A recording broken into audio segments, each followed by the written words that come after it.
দীর্ঘ দাবির প্রত্যাশা পূরণ হলো আজ। নতুনভাবে সেজে উঠল বরজলা বিধানসভা এলাকার ছিনাইহানি মহাশ্মশান ঘাটের। আগরতলা পুর নিগমের 20 লক্ষ টাকার আর্থিক সহায়তায় মহাশ্মশানের সৌন্দর্যায়ন ঘটল। পাশাপাশি ওই এলাকার মানুষের বহু আকাঙ্ক্ষিত শ্মশান ঘাটের শ্রীবৃদ্ধি ঘটায় খুশির লহর দেখা গেল উদ্বোধনের দিনে। জানা গেছে, স্থানীয় মানুষের দাবি মেনে কিছুদিনের মধ্যেই বৈদ্যুতিক চুল্লি নির্মাণের কাজে হাত দেওয়া হচ্ছে। আজ এর উদ্বোধন করতে উপস্থিত ছিলেন আগরতলার পুর নিগমের মেয়র বিধায়ক দীপক মজুমদার।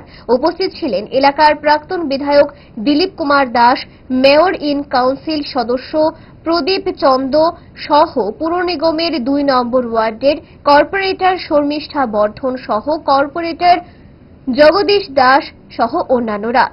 উদ্বোধনের পর মেয়র দীপক মজুমদার জানান, আগরতলা পৌর নিগমের 3 নম্বর ওয়ার্ড অন্তর্গত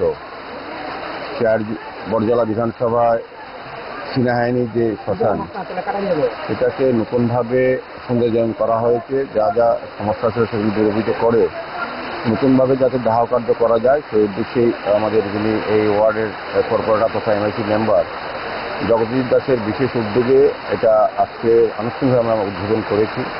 এই উদ্বোধনী অনুষ্ঠানে আমাদের মধ্যে উপস্থিত আছেন আমাদের এই জোনালের যিনি চেয়ারম্যান প্রদীপ চন্দ্র মহোদয়, আমাদের কর্পোরেটর শর্মিষ্ঠা বর্ধন মহোদয়া এবং প্রাক্তন বিধায়ক দিলীপ দাস ছিলেন এবং প্রণব বণিক আছেন এবং আমাদের মিউনিসিপাল কর্পোরেশন কমিশনার মানিক চাকমা এবং আমাদের সুপার ইঞ্জিনিয়ার সুজয় চৌধুরী সহ এই এলাকার নাগরিকগণ এবং বিভিন্ন আধিকারিকগণ আমাদের পৌর নিগমের সবার উপস্থিত সকলকে আমি ধন্যবাদ জানাই। যে বহুদিন ধরে এই এলাকার মানুষের একটা আশা ছিল যে শ্মশানটাকে সুন্দর করা হবে, সৌন্দর্যায়ন করা হবে।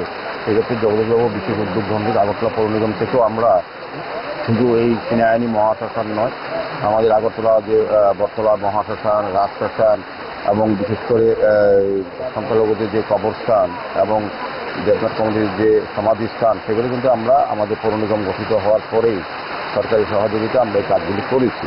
তো এটা একটা বিষয় হচ্ছে যে এই শ্মশানে আগামী 3 মাসের মধ্যেই বৈদ্যুতিক চুল্লির মাধ্যমে দাহ কার্য সম্পন্ন হবে।